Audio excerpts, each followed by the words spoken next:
Baik, dalam 30 menit saya ingin mencoba menyampaikan materi yang diminta kepada saya, di mana judulnya itu ada tanggung jawab ilmiah dan etika.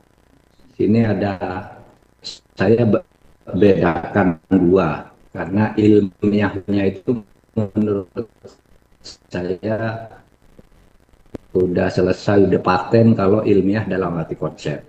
Ikut implementasi kemudian, bukan lagi soal pengaturan.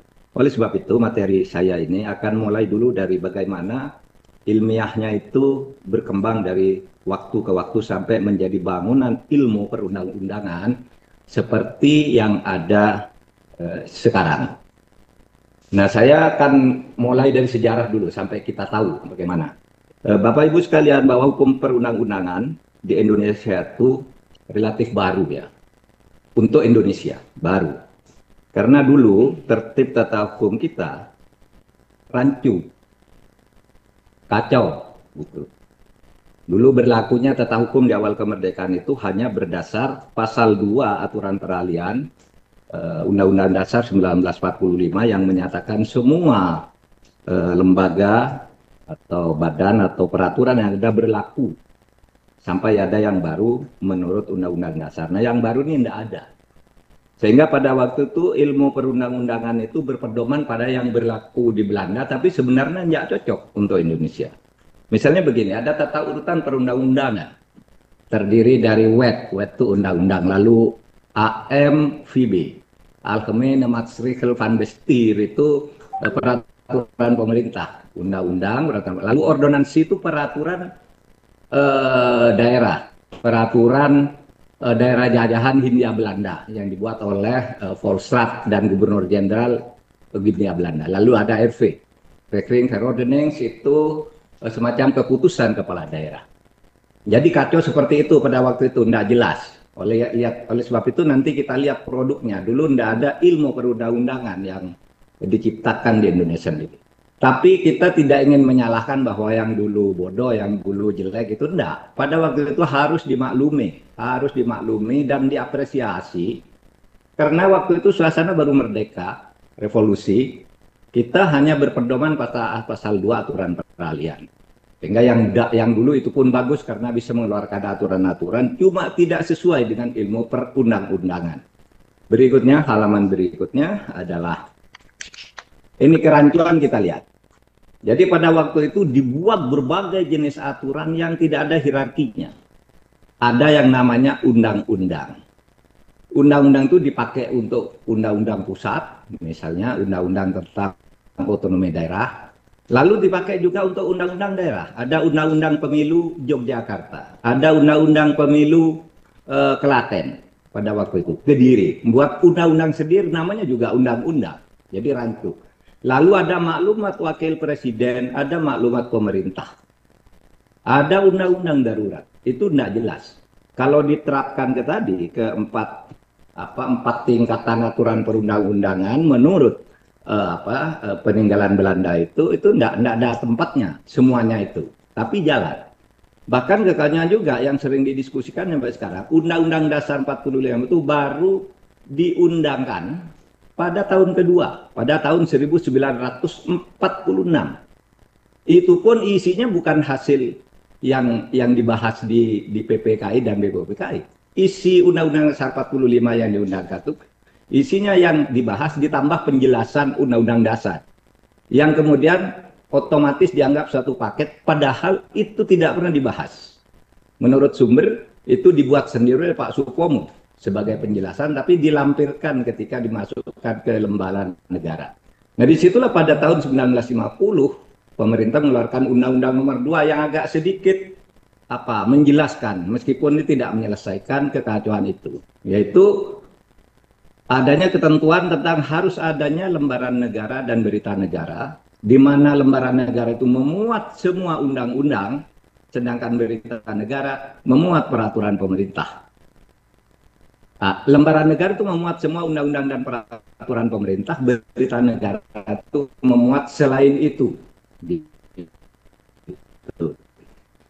Nah, itu aja aturan yang pernah ada di zaman yang 59 nanti kita lihat berikutnya.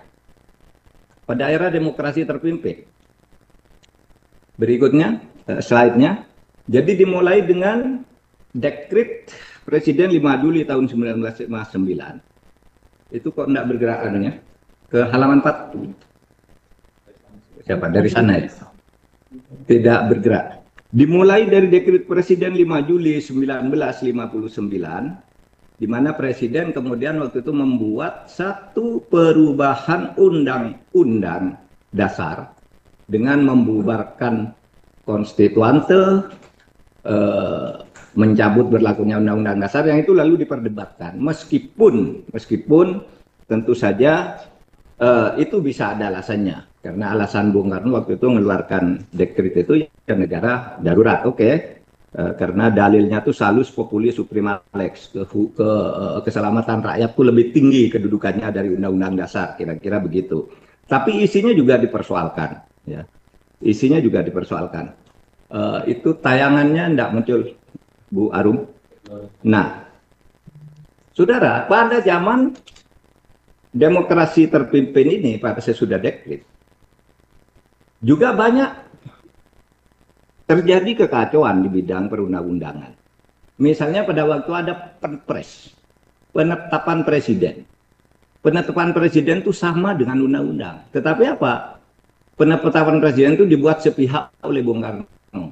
Tapi isinya langsung berlaku sebagai undang-undang. Misalnya, Perpres nomor 11 tahun 63 tentang tindak pidana subversif. Itu undang-undang isinya. Tapi tidak lewat DPR. Buat sendiri Bung Karno. 65 misalnya ya.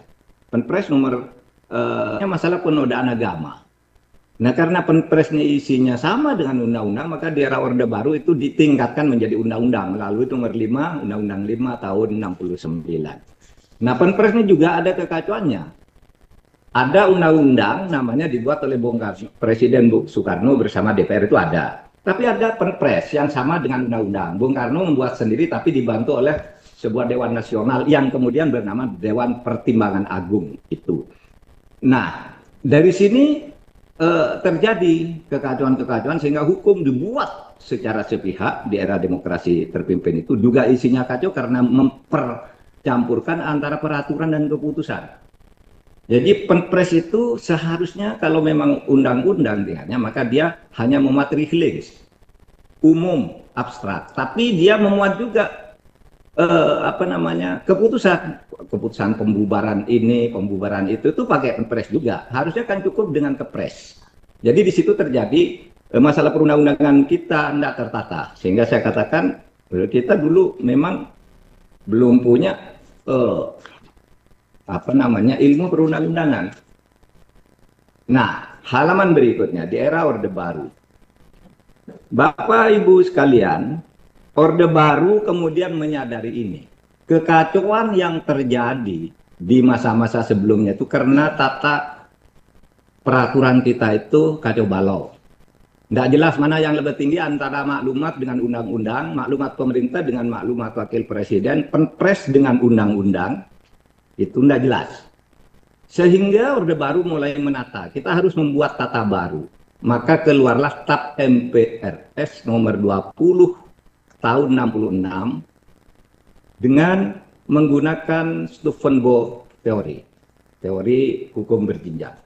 Nah, menurut saya TAP MPRS nomor 20 tahun 66 inilah yang menjadi titik tolak atau menjadi tonggak baru pembangunan ilmu perundang-undangan di Indonesia. Ya. Nah, di sini kemudian disebut begini. Ya, waktu itu DPR GR mengusulkan tanggal 9 Juni, nih tolong agar negara tertib, saya usul buat memorandum. Isinya 3. 1 tentang sumber tertib hukum, Pancasila sebagai sumber segala sumber hukum. 2 tentang tata urutan peraturan perundangan. Lalu yang ketiga, skema susunan kekuasaan pemerintah negara. Nah, yang diterima oleh TAP MPRS itu jelas, hanya menerima 2 dari memorandum itu, yaitu Pancasila sebagai sumber tertib hukum, sumber dari segala sumber hukum, dan tata urutan perundang-undangan yang berjenjang. jenjangnya itu kan kita tahu sejak itu undang-undang peraturan perundang-undangan itu ada agar tertib. Satu, sumber utamanya Pancasila, lalu peraturan perundang-undangannya ada 6 nih. Satu, undang-undang dasar yang tertinggi, undang strip perpu. Yang keempat, peraturan pemerintah. Yang kelima, keputusan presiden. Ini masih masuk nih. Base kicking ini tidak benar seharusnya ya. Bisa masuk. Lalu ada peraturan pelaksanaan lainnya. Nah, pada saat itu, di era 66 sampai 98 itu, masih slide sebelumnya, belum masuk ke situ, sudah mulai masuk pemikiran tentang judicial review. Ya. Di judicial review itu, dia ingin mengatakan gini, agar undang-undang itu tertib harus ada dong pagarnya. Apa? Judicial review harus dihidupkan di dalam ilmu perundang-undangan kita. Apa itu? Yaitu, kalau pembentuk peraturan perundang-undangan salah, harus bisa ada lembaga peradilan yang membenarkan. Maka sejak itu muncul judicial review, tetapi tidak implementatif. Itu baru dimuat Undang-Undang Nomor 14 Tahun 70, dimuat TAP MPR Nomor 673 dan Nomor 3 Tahun 78. Judicial review itu, tapi tidak pernah bisa dilaksanakan karena memang dibuat ambigu gitu.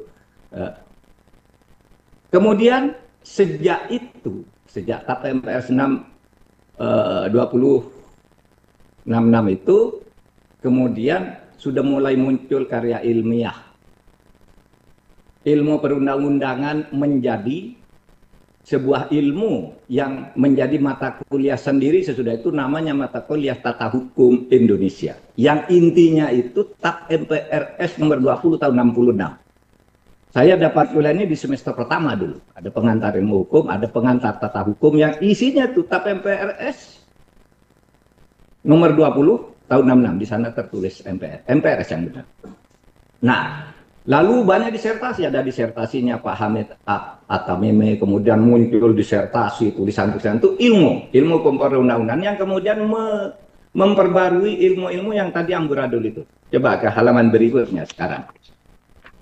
Era reformasi. Nah, ini. Era reformasi itu yang pertama-tama untuk menegaskan negara hukum itu mengubah undang-undang dasar. Ini yang terkait dengan ilmu perundang-undangan. Pertama, ada penegasan bahwa Indonesia itu adalah negara hukum. Ya, ada negara hukum. Itu masuk ke dalam pasal 1 ayat 3 dan penjelasan yang tadinya itu tadinya diduga hanya dibuat oleh Pak Supomo, tidak pernah dibahas oleh para pendiri negara. Penjelasan itu dihapus. Penjelasan itu ditiadakan di dalam Undang-Undang Dasar sekarang. Kemudian yang kedua, isi pokoknya itu ada pengujian yudisial. Di dalam kekuasaan kehakiman dimasukkan agar perundang-undangan itu berjalan baik harus ada judicial review. Apa itu? Kalau undang-undang itu MK, kalau peraturan perundang-undangan di bawah undang-undang itu yang menguji Mahkamah Agung. Seperti peraturan KPU dan sebagainya itu diuji oleh Mahkamah Agung. Lalu diatur juga hubungan kelembagaan-negaraan di tingkat pusat itu bersifat horizontal fungsional. Artinya sejajar. Kalau dulu MPR lebih tinggi, sekarang diturunkan. Sehingga menjadi sejajar dengan DPR dan DPD. Sejajar dengan Presiden, sejajar dengan MK, sejajar dengan MA, sejajar dengan BPK. Jadi dari tadinya panca as politika, 5 poros kekuasaan, menjadi ya hasta as politika. Jadi 7 yang dianggap sejajar gitu. Bukan trias politika. Tidak pernah kita menganut trias politika itu. Oleh sebab itu kalau ilmu politik selalu menggugat, kita pernah ikut trias politika, sebenarnya tidak pernah ikut kita sejak awal. Dulunya itu kita menganut panca as politika. Legislatif, eksekutif, yudikatif, auditif, dan konsultatif. Itu 5. Dulu yang sejajar di tingkat pusat. Nah dari sini kemudian, karena terjadi perubahan konstitusi, maka ilmu perundang-undangan kita berkembang jauh lebih baik. Apa? Yaitu lahir Undang-Undang Nomor 10 Tahun 2024 tentang pembentukan peraturan perundangan, yang di sini jelas kemudian memisahkan antara base kicking dan reflex. Sehingga tidak ada lagi dalam peraturan perundangan itu kepres. Nggak boleh. Impres. Nggak boleh. Karena itu basic keputusan Kebijakan negara yang sifatnya constitutional reclaim itu mengatur yang bersifat umum. Itulah sebabnya lalu muncul Undang-Undang Dasar, kemudian TAP MPR tidak ada lagi karena sudah sejajar kedudukannya. MPR itu bukan lembaga legislatif, ya, tapi sejajar saja dengan wewenang khusus. Sehingga TAP MPR itu dikeluarkan dari tata urutan perundang-undangan. Kemudian di sini mulai memperkenalkan prolegnas.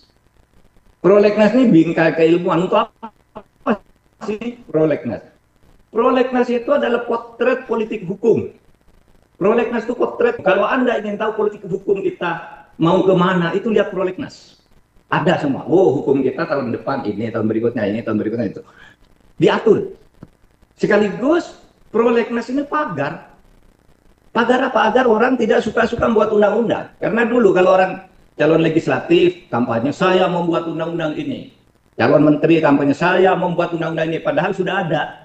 Hanya namanya ada beda. Maka dibuat prolegnas yang sudah harus ada urgensinya. Apa sih kok mau masuk ini? Kenapa kok ini? Nah, di sini Undang-Undang 10 tahun 2024. Tahun 2004 ya, keliru tuh ketiknya. 2004, saya keliru ketik. Itu belum memperkenalkan apa yang disebut naskah akademik.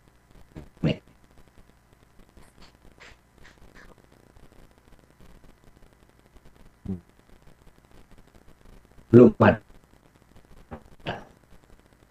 Naskah akademik itu baru masuk, itu dikatakan setiap perencana undang-undang dapat menyertakan naskah akademik, dapat waktu itu, sehingga ada yang tidak. Nah, lalu timbul studi di kampus ini penting, Kenapa hanya ada di Perpres dan kenapa hanya bersifat saran agar gitu. Maka ketika diubah lagi dengan Undang-Undang Nomor 11 tahun 2011, Undang-Undang 10 2004 diubah jadi Undang-Undang 12 dan dibuat Perpres pelaksanaannya berikutnya Nomor 87 tahun 2014, itu lalu ada keharusan naskah akademik itu harus ada. Sejak itu harus ada. Kalau semula sampai dengan tahun 2011 hanya saran, sejak tahun 2011 harus ada naskah akademik. Dan undang-undang ini memasukkan lagi TAP MPR nih. TAP MPR yang tadinya dihapus dimasukkan lagi ke dalam tata urutan perundang-undangan. Kenapa? Karena TAP MPR yang ada yang jumlahnya 140 kan 140-an, 140 yang dinyatakan selesai. Itu kan sudah terlanjur menjadi hukum. Maka dibuat, disaring yang 104 dinyatakan selesai langsung tercabut, yang ada 4 yang dinyatakan tetap berlaku nih, tetap berlaku. Ada yang berlaku TAP MPR sampai selesai tugasnya, seperti pengalihan aset di Timur Timur itu kan tetap berlaku sampai sekarang. Nah, itu lalu dimasukkan lagi dalam urutan kedua karena TAP MPR nyatanya masih ada yang berlaku, tapi MPR tetap tidak boleh membuat yang baru. TAP MPR baru tidak boleh ada. Lalu kemudian Undang-Undang Nomor 15 tahun 2019 dan Perpres 76, di situ hanya memasukkan yang agak baru itu bahwa ada daftar kumulatif terbuka dalam prolegnas. Artinya kalau misalnya tidak ada di prolegnas, boleh tidak kita buat? Boleh, dengan alasan-alasan tertentu. Nah, ini yang sering dipakai sekarang. Tidak ada di prolegnas, tiba-tiba nomor gitu. Alasannya ini. Nah, terakhir Undang-Undang Nomor 13 tahun 2002 itu memasukkan metode Omnibus Law. Karena perintah Mahkamah Konstitusi, Omnibus Law itu tidak boleh dibuat sebelum ada metode ilmiah yang dianut dalam undang-undang. Berikutnya, 5 menit sisanya. Nah, saudara, sebelum masuk ke etika, saya ingin menyampaikan simpulannya dulu. Pertama, pengaturan pembentukan peraturan perundangan sekarang ini sudah memenuhi syarat ilmiah. Pengaturannya sudah bagus dan bisa dipertanggungjawabkan secara akademik. Itu tadi berbagai peraturan tadi. Dengan demikian, tanggung jawab keilmuan kita sebenarnya sudah bisa cukup berhenti di sini dulu. Ilmunya sudah kita bangun, ilmunya gitu sudah menjadi mata kuliah, sudah lahir banyak disertasi. Yang baru-baru ini ada Bu Maria Farida, itu khusus guru besar perundang-undangan, ada Profesor Liliandri, sudah bangun itu mata kuliahnya, udah berkembang, tesis banyak, buku banyak. Sehingga masalah selanjutnya itu bukan soal lagi tanggung jawab ilmiahnya ketika membuat ilmu perundang-undangan. Tentu ke depan tanggung jawab ilmiah pasti ada, karena masih ada naskah akademik. Tetapi simpulan yang kedua, implementasi pembentukan peraturan perundang-undangan itu sangat diwarnai oleh pelanggaran etik. Yang ini kemudian pelanggaran etik ini sering mencabut sukma hukum, meskipun tidak salah secara formal prosedural. Ketika sehari setelah MK memutus kemarin itu tentang pencalonan dan sebagainya, lalu besok harinya DPR langsung bersidang, itu tidak melanggar formal. Karena pembuatan undang-undang itu, satu sudah ada usulnya, sudah ada supresnya. Yang kedua, dibahas dalam 3 tahap, ya, dalam 2 tahap. Nah, di mana tahap pertamanya itu dibentuk Pokja, ya, kemudian atau Pokja, sesudah Pokja rapat cukup setengah jam aja, kasihkan ke tim perumus, kasihan tim perumus 2 jam saja, nanti malamnya disahkan lagi di panitia kerja, Panja namanya. Lalu hari ini disahkan di DPR. Itu tidak melanggar formal prosedural. Itu sah kalau itu dilakukan dari sudut prosedurnya. Meskipun substansinya nanti akan terjadi perang baru ini. Baik, halaman terakhir sekarang. Saya bicara pelanggaran etik. Tadi yang sudah disampaikan oleh Bu Maria, saya berikan contoh pengalaman saya. Pengalaman saya baik sebagai hakim MK ketika menguji sebuah undang-undang, baik sebagai mantan anggota DPR, baik sebagai Menko Polhukam yang pernah memproses sebuah undang-undang. Saya punya pengalaman hal-hal begini, ada 6. Satu, banyak undang-undang dibuat secara sah dan formal prosedural, tapi cacat ketik. Sehingga fungsi prolegnas dan naskah akademik itu seringkali diabaikan. Nggak ada gunanya untuk prolegnas. Orang tidak ada, lalu tiba-tiba, oh ini masuk dalam kumulatif terbuka. Nggak ada di prolegnas, padahal politik hukumnya itu ada di prolegnas. Dan tidak pakai naskah akademik juga. Gitu. Yang kedua, ada political trade-off, perdagangan politik. Isu tukar-menukar kepentingan. Ayo kita buat undang-undang ini, kamu dapat ini di pasal ini, kamu dapat ini di pasal ini, kamu harus menghambat itu yang sedang terjadi melalui undang-undang ini, dan melalui koersi, tekanan, ancaman, dan penyanderaan. Kalau kamu tidak mau, kubuka kasusmu. Kalau kamu mau, kuselamatkan kamu. Itu political trade-off-nya. Apa boleh political trade-off? Boleh. Kenapa tidak boleh? Karena politik memang begitu. Tetapi jangan sampai melanggar etik dan moral yang itu merupakan sukma hukum. Yang kedua, ini sering gitu, bapak-bapak ini saya, Bu Tuti, Pak, dan semuanya diundang untuk RDP ke DPR, tapi sesudah ngomong itu tidak ada yang ditampung. Bahkan ketika kita ngeyel, Bapak tidak usah begitu, Bapak kan ilmuwan, sedangkan kami yang menentukan di sini. Apapun kata ilmu yang Bapak sampaikan, kami yang memutuskan di sini. Sehingga RDP pakat dan sebagainya itu lalu sama sekali menjadi tidak etis. Orang yang diundang untuk bicara malah dimaki-maki, katanya ilmunya salah. Padahal dia hanya mengundang untuk RDP, rapat dengar pendapat. Ini yang benar terjadi. Yang terjadi juga ada ego sektoral, ya, dan ambisi membuat legacy. Menteri, wah kalau saya ini harus ada undang-undang ini.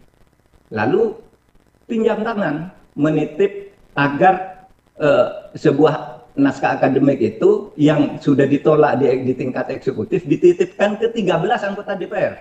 Saya pernah memimpin balik dulu. Ada 13 orang ngajukan rancangan undang-undang. Karena 13 orang bisa diusulkan oleh anggota DPR, lalu kita proses. Sudah diproses, kita panggil, ayo presentasi naskah akademik. Yang datang siapa? Yang datang dirjen dan semua pejabat eselon 1 di kementerian. Bukan yang buat itu, bukan yang mengusulkan. Lalu saya tanya, kok bisa dirjen Pak? ini rancangan undang-undang sudah dibuat oleh kementerian, oleh waktu itu departemen, tapi tidak masuk di dalam prolegnas pemerintah. Kami mau titip ke DPR. Jadi yang menjelaskan naskah akademiknya dia, karena tidak masuk di tingkat pemerintah, pemerintah menganggap itu tidak penting gitu, lalu dititip ke DPR. Sehingga anggota DPR yang 13 tidak ngerti apa-apa tentang naskah akademik itu. Ini kan tidak etis sama sekali. Yang kelima, ada rancangan undang-undang yang tiba-tiba muncul tanpa ada naskah akademiknya. Atau seperti kata Bu Maria tadi, ya, ini baru loh. Waktu saya Menko Polhukam loh, ada nih undang-undang tanpa naskah akademik, tiba-tiba muncul nih undang-undang perubahan MK yang akan datang besok nih, yang akan disahkan. Itu bisa untuk memecat hakim-hakim MK yang sekarang ada tuh undang-undangnya kalau sudah disahkan besok. Bisa. Ini tinggal ketok palu aja. Ada yang tiba-tiba muncul tanpa naskah akademik, atau ini sesudah undang-undangnya jadi seperti kata Bu Maria, lalu dibuat naskah akademik yang menyesuaikan dengan undang-undang yang sudah jadi itu. Nah, bagaimana saya tahu? Ya tahu waktu saya ketua MK, saya tanya mana naskah akademiknya. Pak tidak dibawa, dicari, lalu seperti dipaksa-paksa, disesuaikan dengan undang-undang yang sudah ada. Kemudian ada undang-undang yang bisa diselesaikan sehari, kayak ini kemarin nih. Ada yang ditunda sampai bertahun-tahun tanpa kepekaan etika. Nah, saudara, saya akan bacakan terakhir sekali ini. Cuitan saya hari ini di Twitter. Dalam 1 jam ini sudah di-share oleh ratusan ribu orang. Saya pernah bicara ini tadi, dan ini terinspirasi dari bahwa saya akan tampil di ini. Gini, yang terhormat pimpinan parpol dan para anggota DPR, putusan MK adalah tafsir resmi konstitusi yang setingkat undang-undang. Berpolitik dan bersiasat untuk mendapat bagian dalam kekuasaan itu boleh, dan itu memang bagian dari tujuan kita membangun negara merdeka. Tetapi ada prinsip demokrasi dan konstitusi yang mengatur permainan politik. Adalah sangat berbahaya bagi masa depan Indonesia jika melalui demokrasi prosedural, di mana dilakukan konspirasi dengan menang-menangan jumlah kekuatan hanya dengan koalisi taktis, siapapun yang merebut kue-kue kekuasaan dengan melanggar konstitusi. Akhirnya silakan ambil dan bagi-bagi kekuasaan. Tetapi tetaplah dalam koridor konstitusi agar Indonesia selamat. Berbuatlah, tapi jangan pernah lelah mencintai Indonesia. Sudah 1/2 jam. Assalamualaikum warahmatullahi wabarakatuh. Waalaikumsalam warahmatullahi wabarakatuh. Terima kasih Prof. Mahfud